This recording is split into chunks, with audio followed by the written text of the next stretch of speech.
Hello everyone, welcome to my channel Pandey study centre. मेरे प्यारे बच्चों, क्लास 12 जैसे कि एग्जाम बहुत नजदीक है बच्चों, तो हम लोग कोर्स तो कर ही लिए हैं, लेकिन अब हम लोग हर चैप्टर का वेरी वेरी इंपॉर्टेंट एमसीक्यू लेकर आए हैं। ठीक है, आपको ये 2 वीडियो में मिलेगा। पहला वीडियो है ये, और इसमें 1 से लेके 15 है। फिर इसके बाद दूसरा वीडियो जो उसमें 16 to 30, और इसके बाद शॉर्ट क्वेश्चन। तो इसी तरह से लगातार देखें बच्चों, और ज्यादा से ज्यादा शेयर करिएगा। ठीक है, चलिए शुरू करते हैं। पहला एमसीक्यू,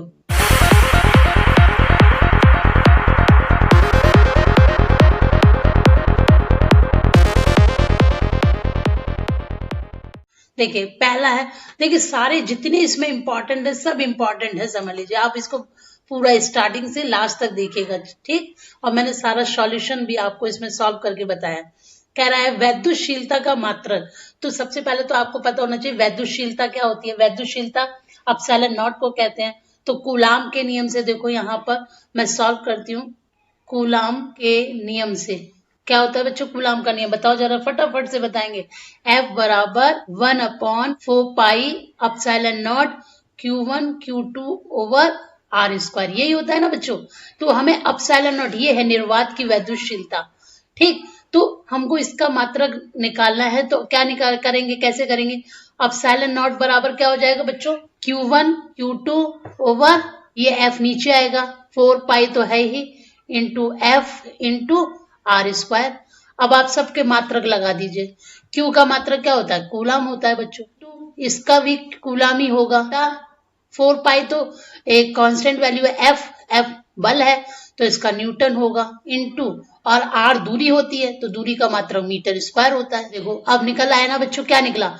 इसको कूलाम से कूलाम का गुणा करोगे, क्या होगा? कूलाम स्क्वायर पर न्यूटन इंटू मीटर स्क्वायर। तो कौन सा ऑप्शन सही है बच्चों?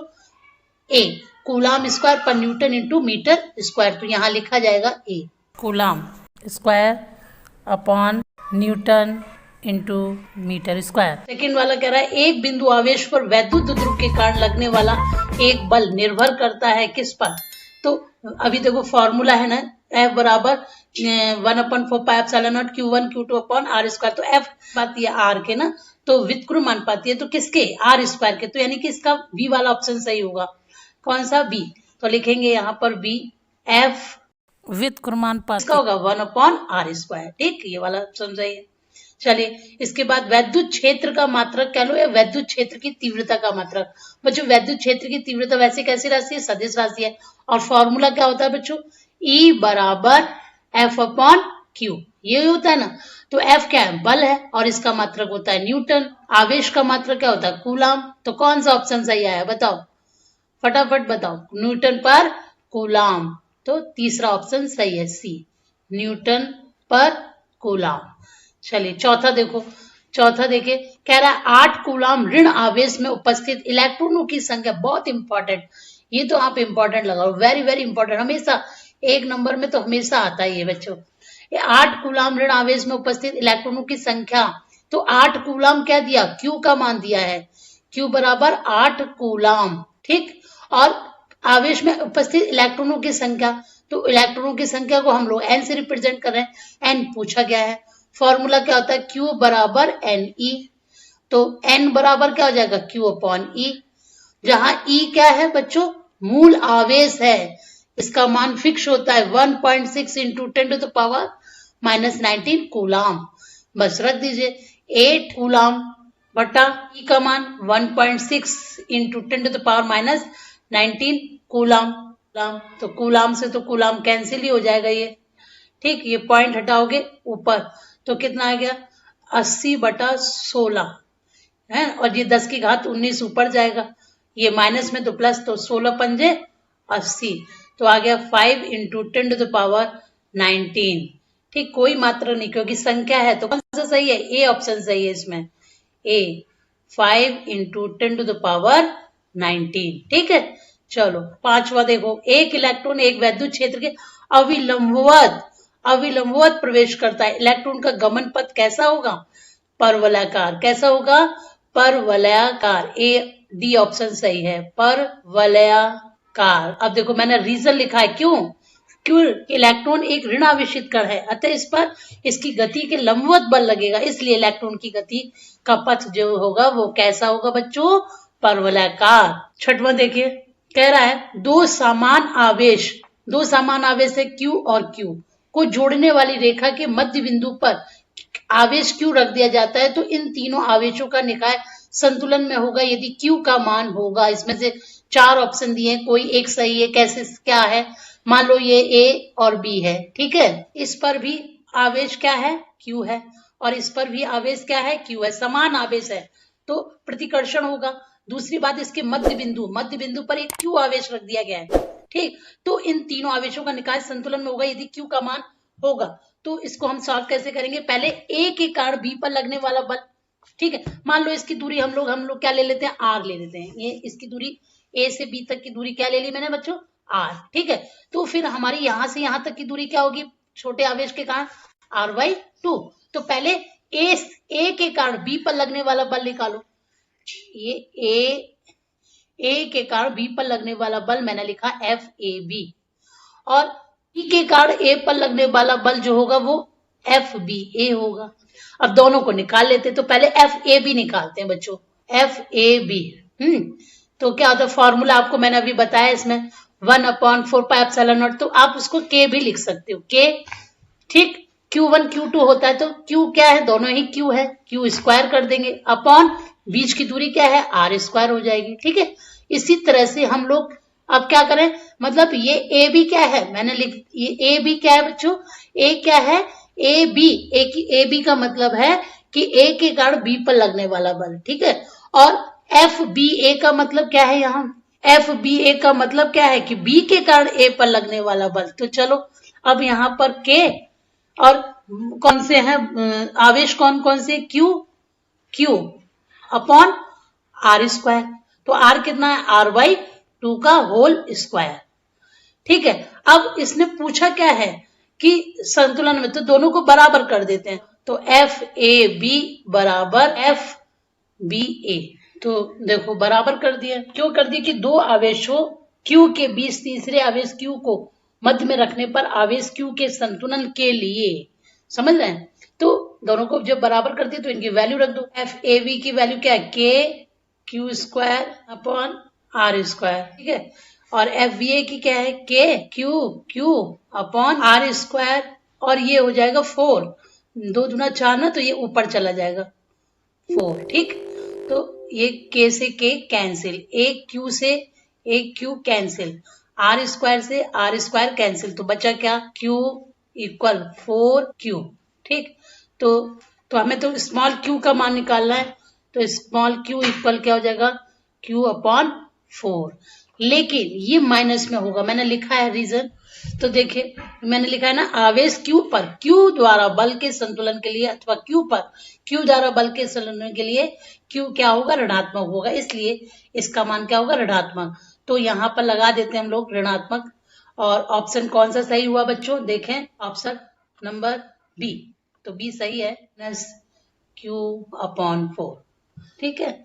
चलो आगे बढ़ते हैं, विपरीत कोणों पर आवेश क्यों रखे हैं, देखो दो एक वर्ग है, ये मैंने वर्ग बना रखा है, और इस पर आवेश क्यों, तो क्यों दोनों पर लिख देते हैं, ये मान लीजिए A है, B है, C है, और ये D है, विपरीत यानी कि इस पर मान लो क्यों रखा है और इस पर क्यों रखा है, फिर कह रहा है क्यों आवेश, तो दोनों का क्यों है।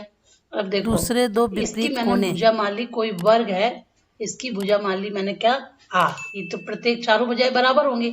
अच्छा, इसकी A से लेके D तक की दूरी क्या होगी बच्चों, हम पाइथागोरस प्रमेय से निकाल सकते हैं, √2R, ठीक है। अब देखो, और ये वर्ग है तो इसके चारों कोने पर कोण कितने के होंगे, 90 के, लेकिन ये वाला कोण कितने का होगा, थीटा बराबर 45 डिग्री, ठीक है। ये प्रतिकर्षण वाला मैंने इसको F2 मान लिया है, और ये Q के कारण Q पर जो प्रतिबल होगा, बल लगेगा, वो क्या मान लिया मैंने, F1, और ये भी Q है, इसके कारण इस पर बल लगेगा, वो भी क्या होगा, F1 ही होगा, सेम ही होंगे, ठीक। लेकिन इसमें कौन सा बल लग रहा है, प्रतिकर्षण बल, कौन सा बल लग रहा है, प्रतिकर्षण, ठीक है। अब देखो, तो हम इस पर परिणामी कितना निकालेंगे, अगर मैं F2 के 2 घटक कर लूं, F2 के 2 घटक, एक तो F2 का ये होगा घटक कौन सा, F2 cos थीटा, इधर कौन सा होगा F2 sin थीटा, ये तो क्षैतिज घटक है, ये लंबवत घटक है, तो इसका परिणामी क्या हो जाएगा F1 F2 cos थीटा, और इधर क्या हो जाएगा F1 F2 sin थीटा। दोनों सेम होंगे, दोनों ही सेम होंगे ना बच्चों, तो हम एक ले लेते हैं क्षैतिज दिशा में, और नेट बल क्या कह रहा है, शून्य कह रहा है, F नेट क्या बता रहा है उसमें, शून्य है। तो चलो देखो क्षैतिज दिशा में लगने वाला कुल बल, क्षैतिज दिशा में लगने वाला कुल बल क्या होगा बच्चों, F1, और थीटा क्या है 45 है, तो फिर 45 लिखेंगे cos 45 डिग्री। तो F1 क्या होगा बच्चों, F1 हम निकाल सकते हैं, कैसे निकालेंगे F1 और F1 दोनों सेम ही होगा, तो F1 का मान हम क्या लिख सकते हैं, F1 किसके कारण लग रहा है, Q और Q आवेश Q के कारण ना, तो यहाँ क्या हो जाएगा Q अपॉन R स्क्वायर, ठीक है। और F2 क्या होगा बच्चों, ये Q के कारण लग रहा है, तो Q स्क्वायर अपॉन R क्या है, √2 R का होल स्क्वायर, ठीक है। अब आप यहाँ रख लीजिए, चलिए इस मान को F1 F2 को इसमें रख लेते हैं, तो क्या होगा बराबर, नेट बल कितना है 0 है, इसको भी लिख लो, तो F1 का मान कितना है Q अपॉन R स्क्वायर, और F2 का मान कितना है Q स्क्वायर अपॉन को √2 का स्क्वायर करोगे तो 2 होगा, और R स्क्वायर का तो यानी कि 2R स्क्वायर और 0, ठीक। तो हम इसको लिख सकते हैं Q upon R square equal minus Q square upon 2R square, तो R स्क्वायर से R स्क्वायर कैंसिल, ये एक Q से Q कैंसिल, K से K कैंसिल, बचा क्या बच्चों Q equal minus Q upon 2। यहाँ पर हमने इसका मान नहीं रखा है बच्चों, देखो cos 45 है ना, तो cos 45 का मान क्या होता है 1 अपॉन √2, ठीक है, तो ये हो जाएगा 2√2, यहाँ पर भी आप 1 अपॉन √2 लिख लीजिए। तो आपको मान क्या निकालना है Q अपॉन Q, तो ये ऊपर जाएगा Q upon Q equal minus ये इधर आ जाएगा, तो क्या आ जाएगा 2√2, इसका मतलब Q अपॉन Q का मान क्या है -2√2। देखो कौन सा ऑप्शन सही है, ये बी ऑप्शन सही है, बी ऑप्शन सही है -2√2, ठीक है। चलो 8वां देखिए क्या कह रहा है, 1 माइक्रोकूलम तथा 4 माइक्रोकूलम और दोनों ही पॉजिटिव हैं कि दो आवेश एक दूसरे से कुछ दूरी पर वायु में स्थित हैं, उन पर लगने वाले बलों का अनुपात क्या होगा, बलों का अनुपात निकालना है बच्चे। देखिए तो मान लो ये A है और ये B है, ठीक, तो A पर इस पर कितना 1 माइक्रोकूलम और इस पर कितना है 4 माइक्रोकूलम, ठीक, और दो आवेश एक दूसरे से कुछ दूरी पर रखे, मान लीजिए इनके बीच की दूरी क्या है R है, ठीक, वायु में स्थित, उन पर लगने वाले बलों का अनुपात बताइए।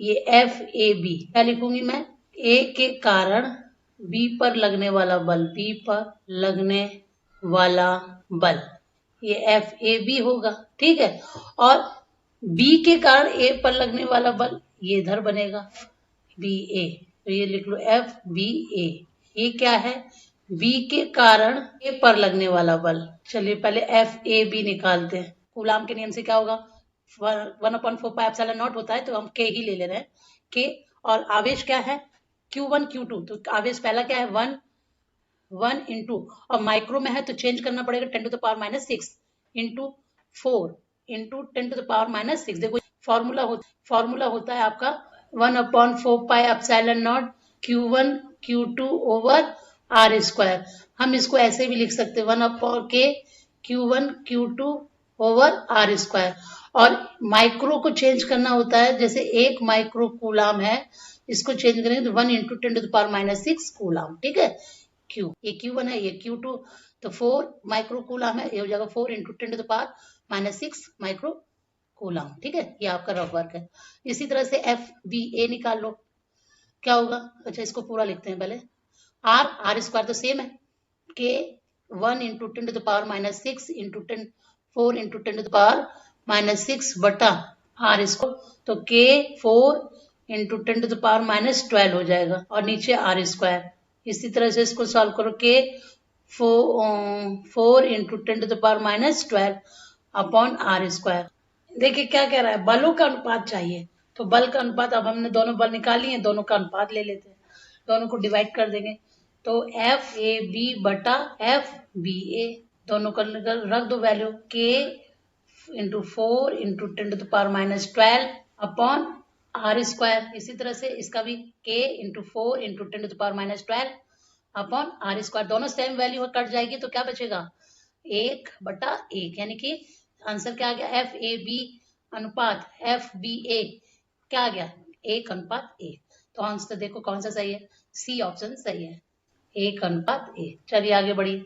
एक समान वैद्युत क्षेत्र ई, वैद्युत क्षेत्र सदिश राशि इसलिए एरो लगाया मैं, रखे वैद्युत ध्रुव आघूर्ण ये भी सदिश राशि पी वाले वैद्युत ध्रुव को 90 डिग्री से घुमाने में कृत कार्य क्या होगा। अब देखो तो कार्य W बराबर क्या होता है बच्चों, W बराबर होता है E क्रॉस P। तो E क्रॉस P ये फॉर्मूला है, आपने 11th में सीखा होगा। क्या इसको लिख सकते, क्रॉस को कैसे लिखते, EP cos sorry EP sine theta. तो EP साइन कितना है बच्चों, 90 डिग्री, और साइन 90 का मान कितना होता है बच्चों, 1 होता है। तो EP यानी कि W कितना आ गया, EP। तो EP इसमें कौन सा है, या PE कह लीजिए चाहे EP कह लीजिए, एक ही बात है। तो सी ऑप्शन सही है। चलो आगे बढ़िए। देखो कह रहा है 10वां एम्पियर इंटू घंटा या एम्पियर इंटू सेकंड किसका मात्रक है, एम्पियर इंटू घंटा यानी कि आवेश। तो आवेश बराबर क्या होता है बच्चों, Q बराबर क्या होता है, आई इंटू टी। आई का मात्रक एम्पियर इंटू टी का मात्रक सेकेंड। तो कौन सा एम्पियर इंटू घंटा कर लो, एम्पियर इंटू सेकेंड किसका मात्रक है, आवेश का। तो बी ऑप्शन सही है। वैद्युत फ्लक्स का मात्रक, वैद्युत फ्लक्स ये थोड़ा सा आपके लिए डिफिकल्ट पड़ेगा। देखो वैद्युत फ्लक्स फाई ई बराबर होता है बच्चों ई इंटू ए, ठीक है। और ई क्या है, वैद्युत क्षेत्र है। तो वैद्युत क्षेत्र का मात्रक क्या होता है, वैद्युत क्षेत्र ई बराबर होता है एफ अपॉन क्यू, न्यूटन पर कूलाम, ठीक। तो न्यूटन पर कूलाम इंटू ये ए मीटर स्क्वायर, ठीक है। और न्यूटन को भी लिख सकते हो किलोग्राम मीटर पर सेकेंड स्क्वायर, ठीक। और into coulomb into metre square. अब देखो यहाँ पर, अच्छा वोल्ट, यहाँ पर आपको देखो कोई भी मात्रक वोल्ट में दे रखा है ना, वोल्ट में। तो वोल्ट किसका, V बराबर होता है, V बराबर क्या होता है, W अपॉन क्यू, यानी कि जूल बटा कूलाम। यानी कि जूल कैसे बनेगा, किलोग्राम मीटर स्क्वायर को लेंगे बटा सेकेंड स्क्वायर, यानी कि जूल बटा कूलाम इंटू मीटर। ये मीटर स्क्वायर तो इसमें चला गया, 1 मीटर ये बचा है। तो इसको हम क्या लिख सकते हैं, जूल पर कूलाम को वोल्ट भी लिख सकते हैं, इसका मात्रक वोल्ट भी होता है। तो इसलिए इसका मात्रक क्या बना बच्चों, फाई का मात्रक ये volt into metre square, volt into metre, क्योंकि मीटर स्क्वायर नहीं, क्योंकि 1 मीटर तो इसमें चला गया ना, मीटर बचा। तो वोल्ट इंटू मीटर यानी कि सी सही है, वोल्ट इंटू, ठीक है। चलो 12वां देखो, कह रहा है एक बंद पृष्ठ के भीतर एन वैद्युत ध्रुव स्थित है, बंद पृष्ठ से निर्गत वैद्युत फ्लक्स होगा 0। क्यों, वैद्युत ध्रुव पर प्लस और माइनस दोनों आवेश होते हैं, ठीक है। तो उसके कारण वैद्युत फ्लक्स क्या होता है, 0 होता है। इसलिए डी ऑप्शन इसका सही है, 0 होंगे, चाहे जितने भी वैद्युत ध्रुव रखे हों, लेकिन वहां पर क्या होगा, 0 होगा। इलेक्ट्रॉन के आवेश और सहिति का अनुपात, आवेश और सहिति, देख आवेश, इलेक्ट्रॉन का आवेश कितना होता है, इलेक्ट्रॉन का आवेश 1.6 इंटू 10⁻⁹ कूलाम, और सहिति का मतलब होता है द्रव्यमान।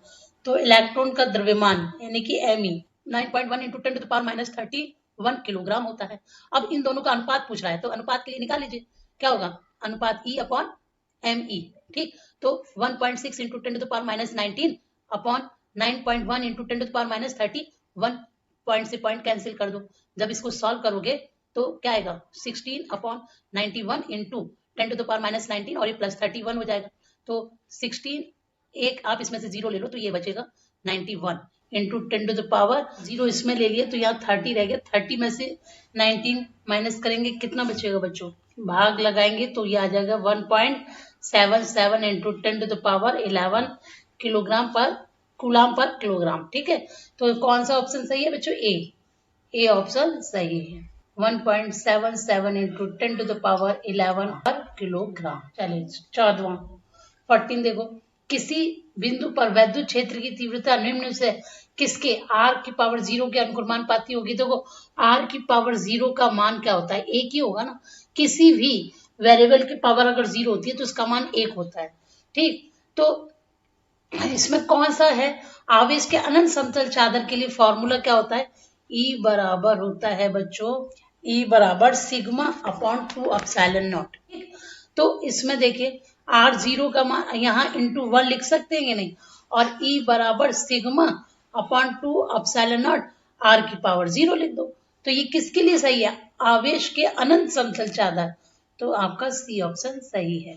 चलिए आगे 15वां लास्ट, एक वैद्युत क्षेत्र विक्षेपित क्या कर सकता है, अल्फा का।